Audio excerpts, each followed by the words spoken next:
merging of the three spiritual streams in the Bhagavad Gita. Today we stand at the point of founding the Anthroposophical Society in its narrower sense. Footnote: Dr. Steiner is referring here to the expulsion of the Anthroposophists from the Theosophical Society. A full account of these events can be found in Günter Wachsmuth's book, The Life and Work of Rudolf Steiner, pages 186 to 189, available from the Anthroposophic Press, Incorporated. End of footnote. Just at this opportune moment, we would do well to remind ourselves of the importance and significance of our cause. What the Anthroposophical Society desires to be for modern culture should not, indeed, be different in principle from what we have always cultivated within our circles here as Theosophy.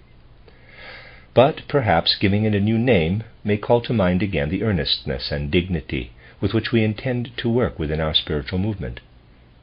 From this viewpoint, the theme of this cycle of lectures has been chosen. At the beginning of our anthroposophical initiative, we will discuss a subject which in the most manifold way is able to indicate the importance and meaning of our spiritual movement for the cultural life of the present time. Perhaps some may be surprised to find two such different spiritual streams as the great Eastern poem of the Bhagavad Gita and the letters written by one so closely connected with the founding of Christianity, the Apostle Paul, brought together. Footnote: the title saint has been omitted in mentioning the Apostle Paul. This is in keeping with the German edition, and its use appears irrelevant in the context of these lectures. End footnote. We can best recognize the nearness of these two spiritual streams if we first indicate the place held in our time by the great Gita and everything connected with it, and then the inthrust of what laid the foundation of Christianity, the thought and work of Paul. Much in spiritual life today differs from what existed only a relatively short time ago, but just this difference makes necessary such a spiritual movement as anthroposophy. Only think how, not long ago, when a man entered into the spiritual life of his time, he had to consider 3,000-year periods, one pre-Christian period and two others not quite completed, which have been saturated with the spiritual outstreaming of Christianity. What could such a man have said to himself, who stood within the spiritual life of mankind up to a short time ago and could not justify a theosophical or anthroposophical movement as we mean it today? He could have said, "At present something is entering spiritual life whose source can only be found in the 1,000 years preceding the Christian era." For not before this time do individual men as personalities have any meaning for spiritual life. However great and overpowering much in the spiritual streams of earlier times shone out to us, individualities did not stand out from what was the foundation for those streams. We need only look back to the spirituality of the old Egyptian or Chaldean Babylonian epochs to find a continuity in their spiritual life. Personalities as such, spiritually vigorous, came into prominence only in the following Greek period. Great teachings and a sweeping outlook into the far reaches of the cosmos are to be found in the Egyptian age, but only with the Greeks do outstanding figures begin to arise, like Socrates or Pericles, Phidias or Plato, Aristotle. Personality as such comes upon the scene. That is the outstanding characteristic of spiritual life in the last 3,000 years. I mean by this not only the important personalities, but the impress spiritual life makes upon every individual personality. If we may say so, emphasis is put upon personality during these 3,000 years. Thereby the spiritual streams become significant in that personalities feel a need to take part in them, finding their inner comfort, hope, peace, inner bliss, and security through them.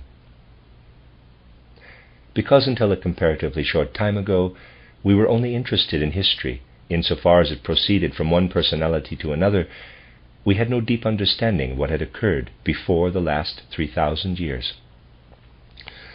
With Greek civilization began that history that was the only history we had understood until a very short time ago, and at the turn of the first into the second millennium occurred all that was connected with the great being of Christ Jesus. In the first millennium, the distinctive contribution of Greece predominated, whose source lay in the mysteries. We have often described what flowed out from them to the great poets, philosophers, and artists in every domain. For if we rightly understand Aeschylus, Sophocles, and Euripides, we must seek the sources for understanding them in what flowed from the mysteries.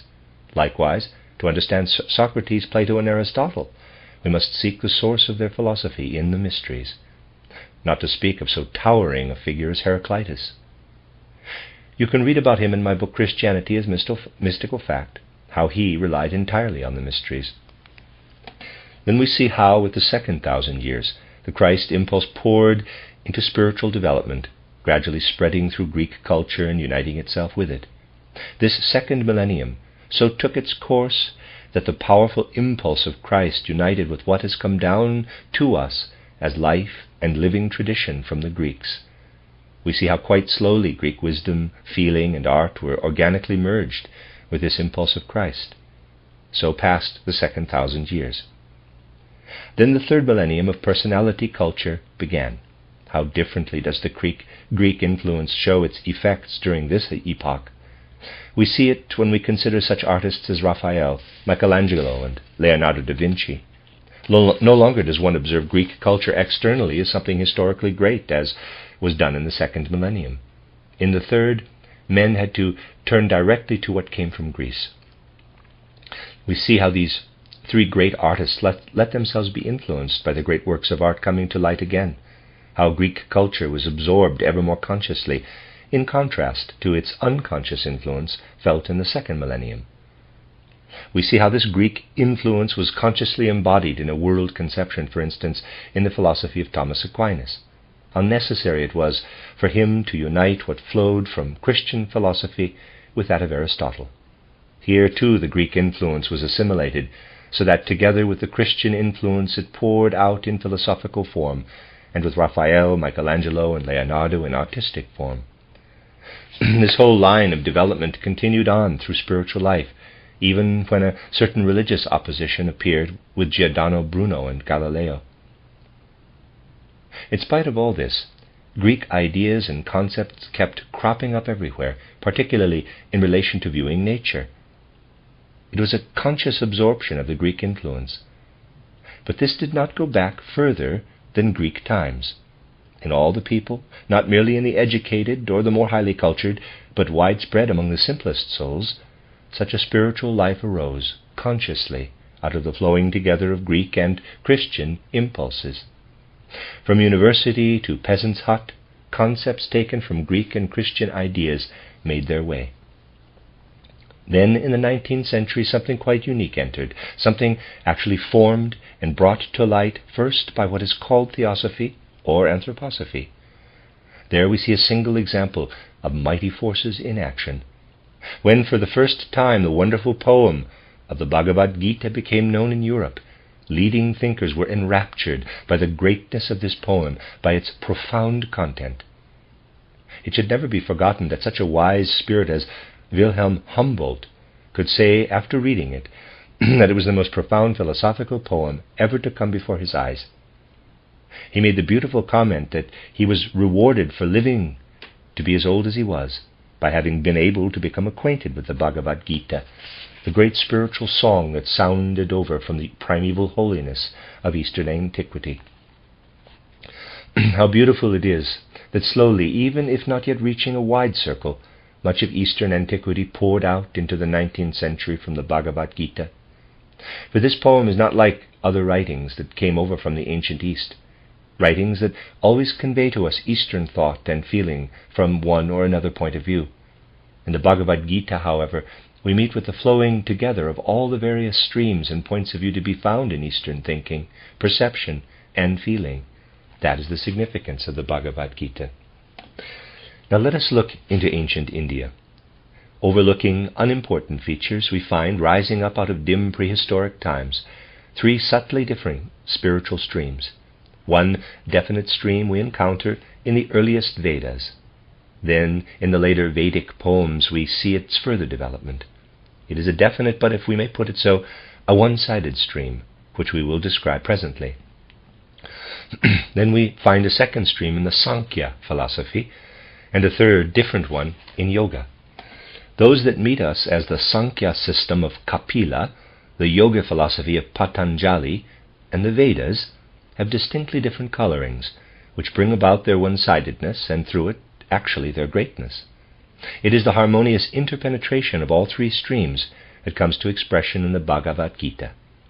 What each of these three streams has to give us is to be found again in the Gita, not as a conglomerate, but as an harmonious blending into one organism, as if they had belonged together originally. It is the greatness of the Gita that it describes in such an all-inclusive way how the spiritual life of the East receives the contributions of these three streams. First, I will briefly characterize what each of them can give us. The Veda stream is most pronounced as a philosophy of unity, the most spiritual monism imaginable, and it comes to completion in the Vedanta. If we are to understand the Veda philosophy, we must keep in mind that it is based on the idea that man finds the deepest within himself, actually as his own self. What he encompasses in ordinary life is a kind of expression or imprint of this self, that is, that man can develop, and he gradually brings forth from the foundations of his soul the depths of his own self, as if slumbering in him is his higher self. It is not what present-day man knows directly, but what works in him as that toward which he is developing. When man will have achieved what lives in him as his self, he will become aware, according to the Veda philosophy, that this self is one with the all-encompassing world self. That is, that he not only rests with his self entirely in this cosmic self, but is one with it, relating to it in a twofold way. The Vedantist conceives the relationship between man's self and the world self as an in and out breathing, we could say. As outside is air in general, and within us is the portion of it we have breathed in, so outside is the great self, actively alive in and permeating everything. And when we give ourselves to observing it, we breathe it in. We breathe it in spiritually, and with every feeling we have of it, with everything we receive into our soul. All knowledge, wisdom, thinking, feeling is spiritual breathing. What we take into our soul as part of the world self, but which remains bound up organically with it, is Atman, is breath, as indistinguishable from the general world self as the air we inhale is part of the air surrounding us. As we breathe out physically, so does the soul go out in devotion to this world self, giving the best that it has, prayerfully and in sacrifice. That is the spiritual out-breathing, Brahman. Atman and Brahman, like in and out-breathing, make us participants in the all-encompassing world self. A monistically spiritual philosophy, which is at the same time a religion, meets us in the Vedas. Their blossom and fruit is that which brings such blessing to man, such assurance to the innermost and the highest reaches of his soul. The feeling of union with the universal, world-encompassing and permeating self, the undivided nature of the cosmos.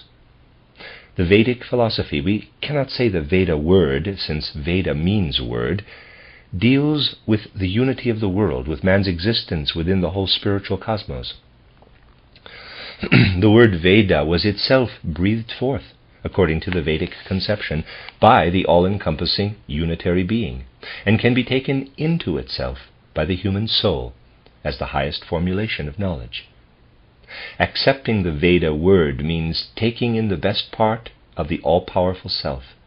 It means becoming conscious of the connection between each human self and the all-encompassing world self. What the Veda says is the Word of God, which is creative and is born again in human knowledge. Thus human knowledge is joined with the creative permeating principle underlying existence. Therefore what is written in the Vedas was considered as divine word, and he who was filled with it was the possessor of the divine word. In a spiritual way, this word came into the world and was set forth in the Veda books. Those who mastered these books took part in the world's creative principle. The situation is different in Sankhya philosophy. When this first meets us, as handed down by tradition, we see exactly the opposite to a teaching of unity. We can compare it to the philosophy of Leibniz. Sankhya philosophy is a pluralistic philosophy. The separate souls who confront us, human and divine, are not traced to a unified source in Sankhya philosophy, but are considered as existing singly from eternity, so to say, or at least as souls whose origin is not sought in unity. The plurality of souls is what meets us in Sankhya philosophy. The self-dependence of each single soul is sharply brought out. The soul pursuing its development in the world, enclosed within its own being. Against this pluralism stands what Sankhya philosophy calls the prakriti element. We cannot indicate it well by the modern word matter, because this has a materialistic meaning. As used in Sankhya philosophy, this is not the meaning intended in using the word substance, matter, which contrasts with the multiplicity of souls, and yet does not lead back to unity. There is multiplicity of souls, and also what we can call the material basis equal to a primal flood streaming through the world spatially and in time, out of which souls take the elements of their outer existence. They must clothe themselves in this material element, which is not led back to a unity with the souls themselves. So it is that in Sankhya philosophy this material element is primarily and carefully studied. Not much attention is given to the separate souls. Each is considered a reality, entangled and bound up with the material basis, and in this materiality it assumes the most varied forms, showing itself outwardly in the most varied ways. A soul clothes itself with this basic material element, which, like this single soul, has been thought of from eternity. The soul expresses itself in this material element, thereby taking on various forms. It is the study of these material forms that meets us, especially in the Sankhya philosophy. Above all, then, we have the most primeval form of this material element as a kind of primal spiritual flood in which the soul submerges. If we were to look at the beginning of evolution, we would find an undifferentiated material element and a multiplicity of souls dipping into it to carry on their evolution. The first to meet us as form, not yet differentiated from the unity of the primal flood, is spiritual substance itself at the beginning of evolution. Next comes buddhi, with which souls individually can clothe themselves, so that if we think of the soul clothed by the primal flood substance, its appearance is not yet distinguishable from the general surging flood. Since the soul is not only enclosed in this first form of the general flood, but also in what can arise next, it can be unsheathed by buddhi. The third element that takes form, whereby the soul can become more and more individualized, is ahankara. That is the continually descending form of primal matter. So we have primal matter, whose next form is buddhi, and the next, ahankara. A fourth form is manas. Following are the sense organs. Next, the finer elements. Finally, the material elements that we have in our physical environment. This, we may say, is the line of evolution as meant in Sankhya philosophy. Above is the most supersensible element of a spiritual primal flood, gradually condensing to the coarse elements, from which the coarse human body is built. In between are the substances out of which our sense organs are woven, and the finer elements that give rise to our etheric or life body. Note well that all this constitutes sheaths for the soul, as meant by Sankhya philosophy. Even that which arose from the first primal flood is a sheath of the soul wherein it is contained. Thus, when the Sankhya philosopher studies buddhi, ahankara, manas, and the senses, the finer and coarser elements, he means the evidensifying sheaths in which the soul comes to expression. We must be clear that the way the Veda and Sankhya philosophies confront us is only possible because they were formulated in those ancient times when a primal clairvoyance existed, at least to a certain degree. These philosophies came into being in different ways. The Vedas depended on a primal yet, for earliest humanity, a naturally existing inspiration that man had no part in creating, except that he prepared himself in his whole being to receive quietly and passively this divine inspiration that came by itself. It was otherwise in the development of the Sankhya philosophy.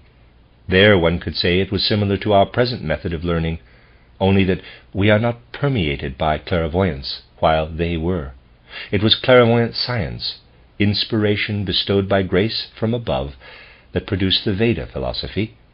Science as we cultivate it today, but carried on by people endowed with clairvoyance, this was Sankhya philosophy. Therefore this latter left the purely soul element undisturbed. It said, in what one can study in the outer supersensible form, souls express themselves, but we study these outer forms in which souls clothe themselves.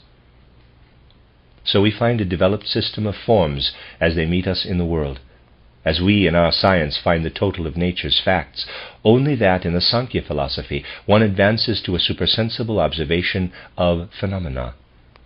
This philosophy is a science which, though attained through clairvoyance, remains a science of outer forms, not pressing on into the realm of the soul, which remains untouched by the studying. One who devotes himself to the Vedas feels his religious life entirely united with the life of wisdom. Sankhya philosophy is science, is knowledge of forms in which the soul expresses itself.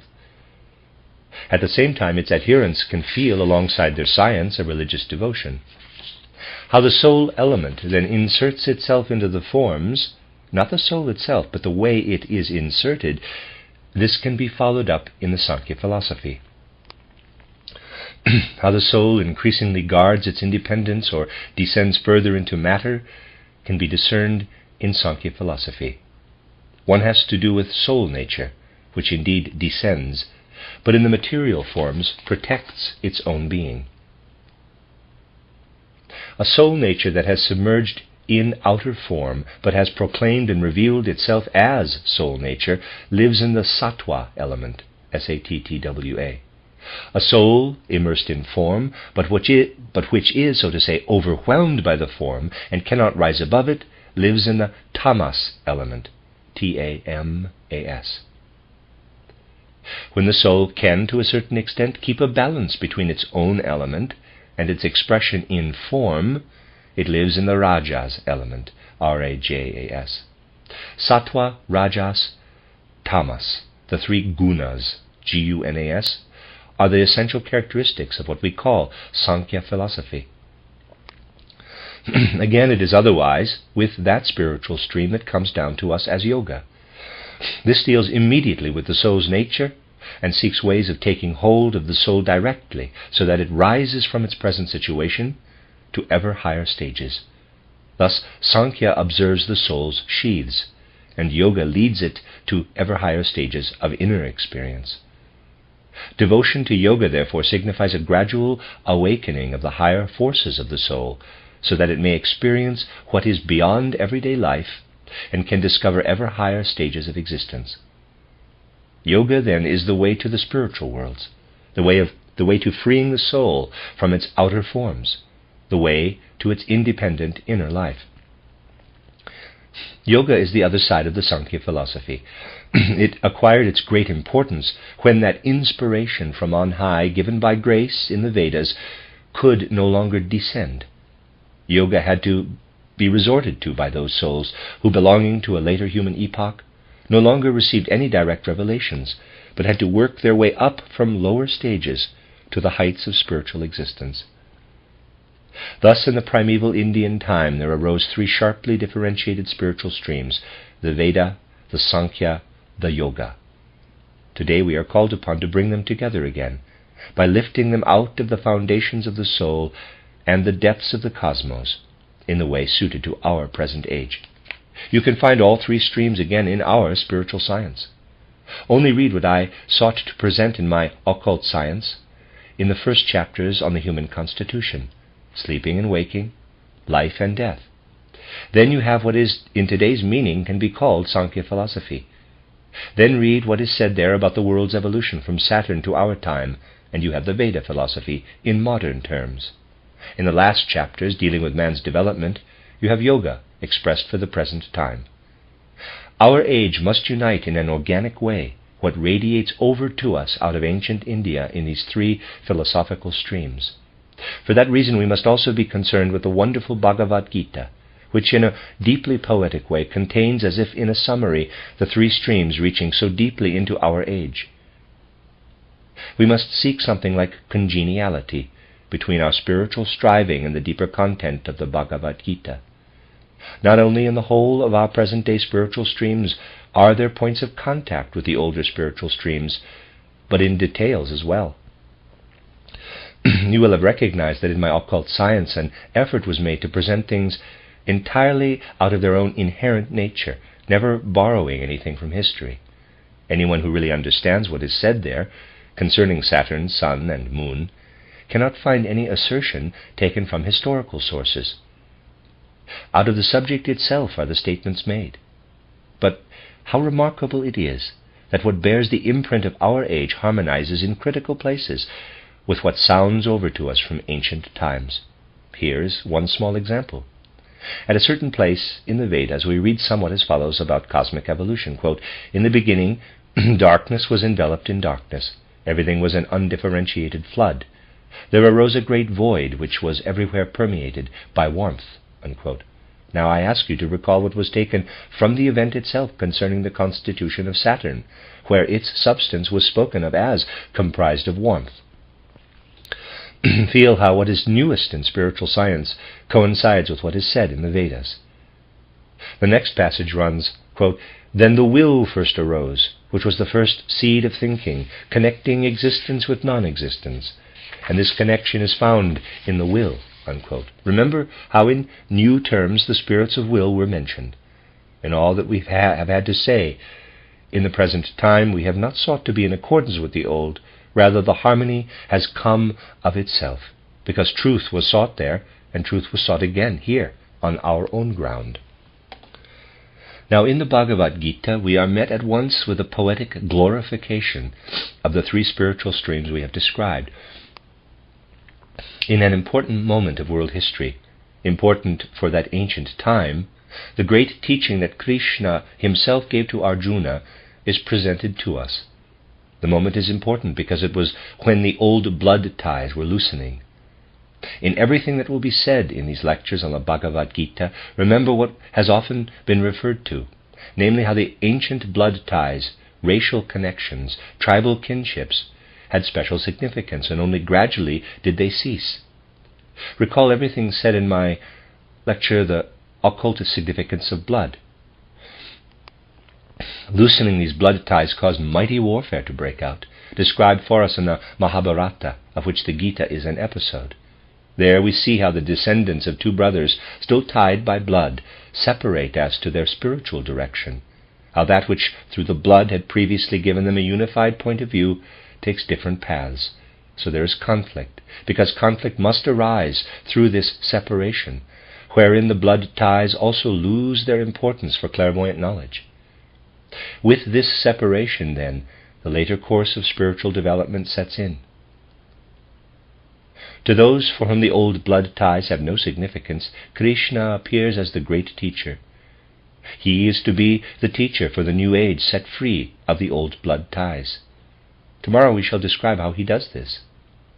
Here we may say what the whole Gita poem shows, that Krishna deals with the three spiritual streams we have mentioned as an organic unity, and imparts this to his pupil.